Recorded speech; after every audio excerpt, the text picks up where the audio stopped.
That's an amazing sunset and a beautiful fall night. I guess that's just about enough plowing for tonight. I'm going to get out of the field and get home. I'm not a real fan of plowing in the dark because you never know what you might run into, rocks or things like that.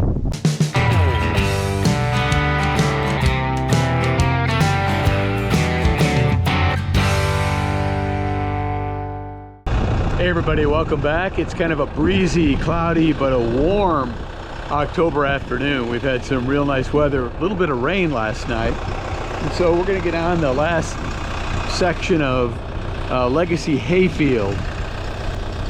And we're gonna plow up 7 to 10 acres. The yield is not very good. We've fertilized it heavily, and it really didn't make enough of a difference as much as I like. So we want to rip this up and put in a much better quality, more uniform stand of hay.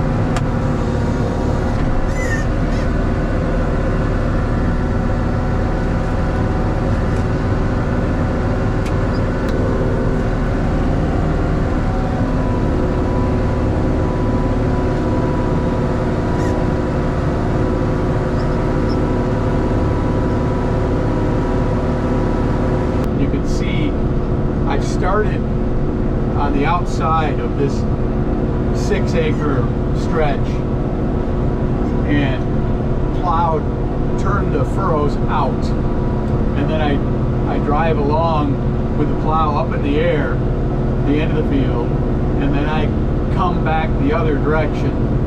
And my logic was, on both sides of me I've got usable hayfield that I want to be smooth.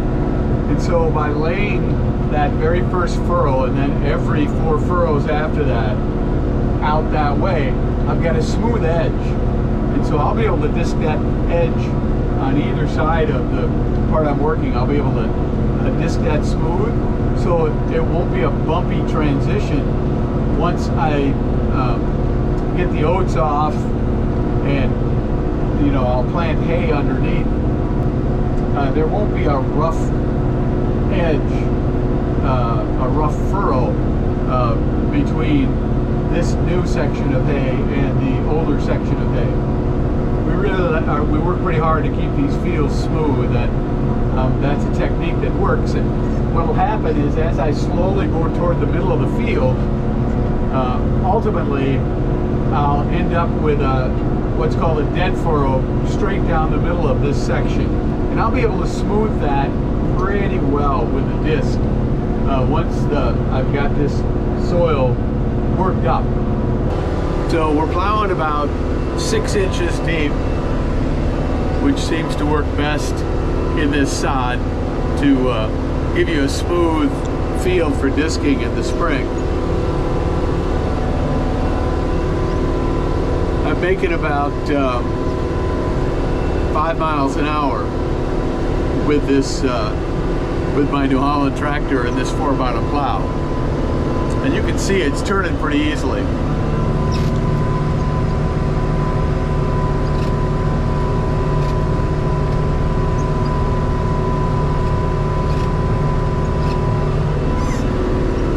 As long as I pay attention and keep my tire in the dead furrow.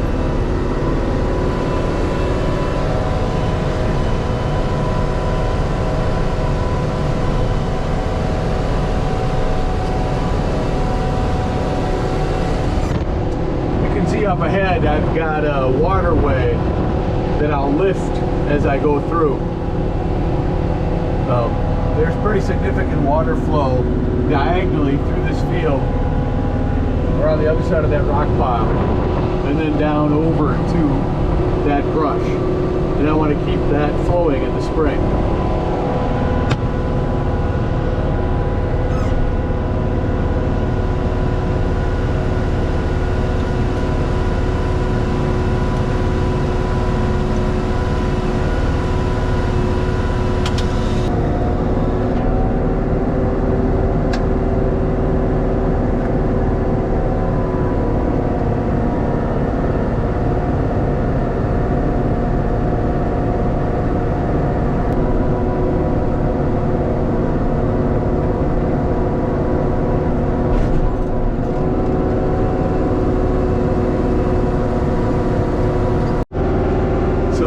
rock, you saw the plow bounce up out of the ground. And so I'm going to go back and put down a flag on that rock.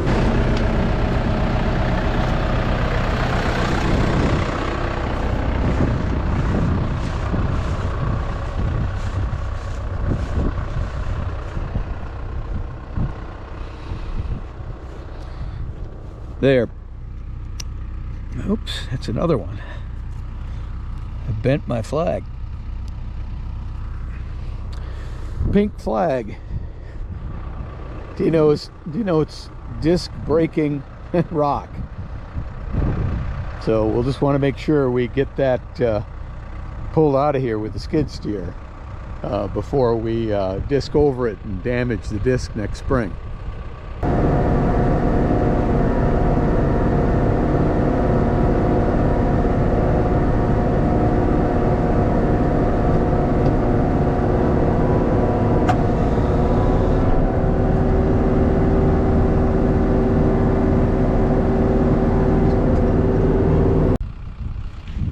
There, that's enough for tonight. You can see, or maybe you can't, but it's getting dark out here. We've got a good head start on this field, and we'll get back out here tomorrow or the next day and hopefully get it all wrapped up. I'm not a real fan of plowing in the dark.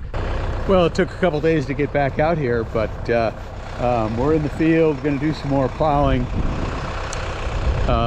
this afternoon. Get another beautiful warm day.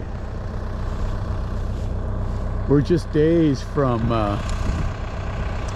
Minnesota deer hunting, and so I'm trying to get things wrapped up as quickly as I can so I can spend more time hunting and less time farming over the next few days. And helping me is this really dry warm stretch we're going through. You can see the dead furrows that we turned over a few days ago, and they're just really dry. And so we're certainly not going to have any problems getting stuck out here. I might have a little trouble getting the plow into the ground. I don't know. I didn't have last time. We'll see.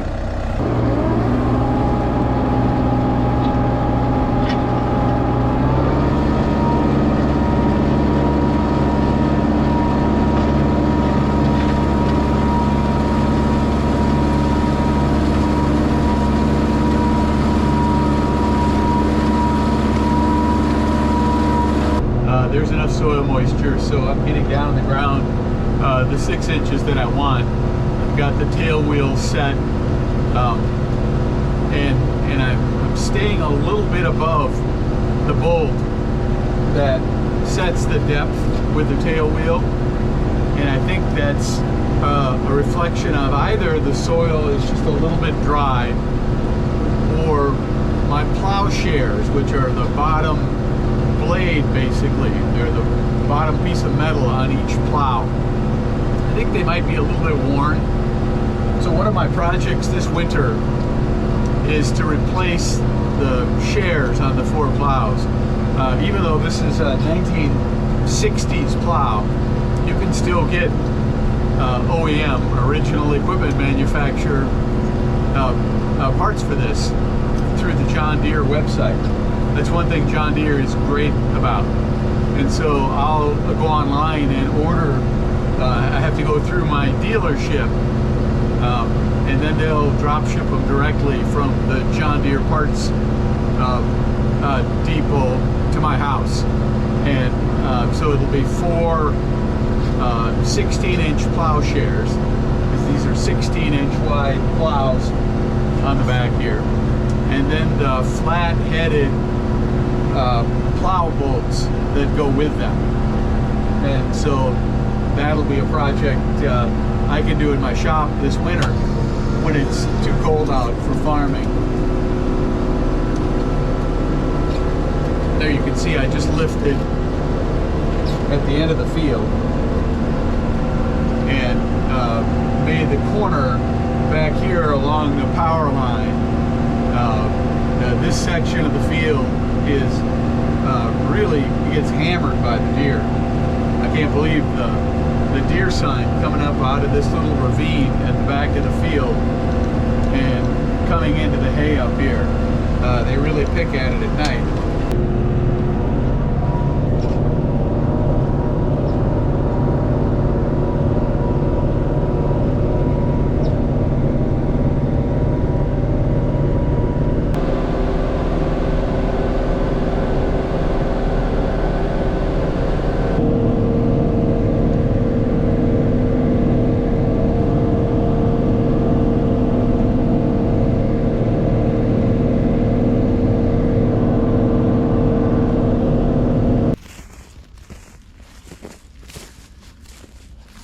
There, that's that section plowed. You can see even down here where it's normally wet. This year the soil's pretty dry. But we've got it plowed. And I may yet go over top of it, just one pass with the disc to kind of cut the tops off a little bit and help lay down some of these lumps that were thrown up. You can see they're pretty soft, and one pass in the correct direction with the disc would lay this all out smooth, and then it would be just a little bit more ready for field work in the spring. But I guess that all depends on if I get time and if this warm weather holds out. And so we'll let you know if that works. And thanks for watching, and we'll see you again next time.